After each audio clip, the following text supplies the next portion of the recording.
네, 이번 주 놓쳐서는 안 될 YTN 사이언스 프로그램을 엄선해서 알려드리는 사이언스 프리뷰 시간입니다. 일상생활 속에 숨겨진 수학 이야기를 알아보는 수학으로 품는 세상의 비밀, 또 저자와 함께 지필 동기와 뒷이야기를 들어보는 시간이죠. 과학 책을 만나다. 그리고 각 지역의 향토 음식을 찾아가는 한국의 맛에 대해서 자세히 알아보겠습니다. 손승연 리포터와 함께합니다. 어서 오십시오. 안녕하세요. 네. 자, 먼저 수학으로 푸는 세상의 비밀. 이번 주는 어떤 내용이 방송되나요? 네, 견고하고 아름다운 건축물의 주축들이 되는 수학에 대해 알아봅니다. 독일의 미넨 올림픽 경기장은 20세기 건축사에서 가장 아름답고 우아한 작품 중 하나입니다. 특히 천막을 쳐놓은 것처럼 특이하고 현대적인 지붕은 1972년 미넨 올림픽의 상징이기도 했는데요. 거대한 아크릴 유리 덮개를 설치하고 강철 케이블로 지탱시킨 최초의 건축물이었습니다.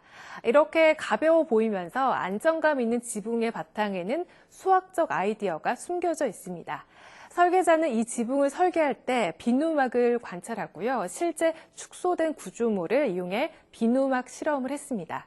건축물을 안정되게 만들기 위해 최소량의 재료를 써서 건축물의 무게를 가볍게 만들기 위해서인데요. 이렇게 옛날부터 수학자와 과학자들은 아이들보다 비눗방울을 더 좋아했다고 합니다.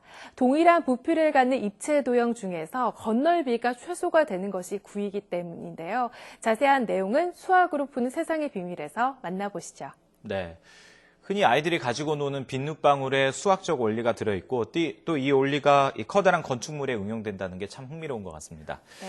자, 다음은 과학책으로 만나다. 이번 주에는 어떤 내용이 소개됩니까? 네, 이번에는 홍상립 명인이 나와서 인생은 파도가 쳐야 재밌지라는 서적에 대해 소개해 줍니다.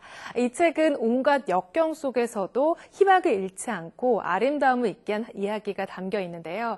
책 내용을 들여다보면 예전 우리 어르신들의 인생 이야기와 또 같아서 가슴 뭉클한 부분도 많이 있습니다. 저자는 사촌과 함께 광산 개발 사업에 뛰어든 남편의 사업이 잘 안 되면서 엄청난 빚을 안게 되는데요. 편찮은 남편을 대신해 가장의 역할도 하면서 엄청난 빚을 갚기 위해 쉬지 않고 일을 합니다. 이런 상황에서 매화나무를 끊임없이 가꾸게 되는데요. 지금은 마녀 그루의 매화나무가 있는 아름다운 농원이 됐습니다. 홍상립 명인은 인생의 고난과 역경이 함께하는 와중에서도 웃음을 잃지 않았다고 합니다. 웃음이 있었기에 삶의 희망을 찾으려고 노력했고 그 희망 속에 매화꽃을 만나게 된 것인데요. 자세한 내용 과학 책을 만나다에서 만나보시죠. 네, 인생의 역경과 고난을 재미라고 표현한 그 작가의 어떤 뭐랄까요? 그 통찰력이 상당히 인상 깊은 것 같습니다. 네.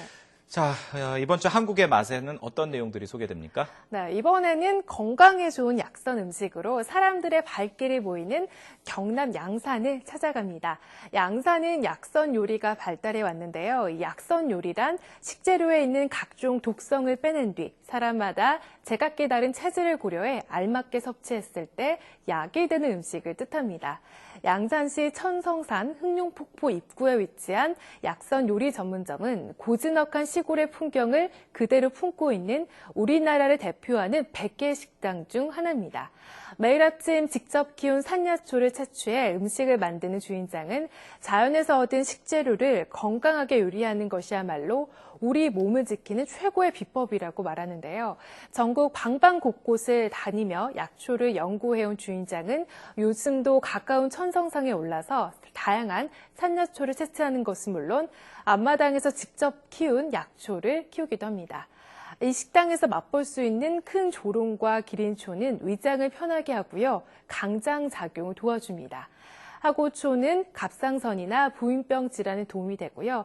알싸한 맛으로 유명한 박하는 머리와 눈을 맑게 해주는데 탁월한 효과가 있다고 하는데요. 자세한 내용 한국의 맛에서 만나보시죠. 네, 약선 요리편을 소개하고 있는 한국의 맛까지 이번 주 눈여겨볼 YTN 사이언스 프로그램 소개해드렸습니다. 손승연 리포터 고맙습니다.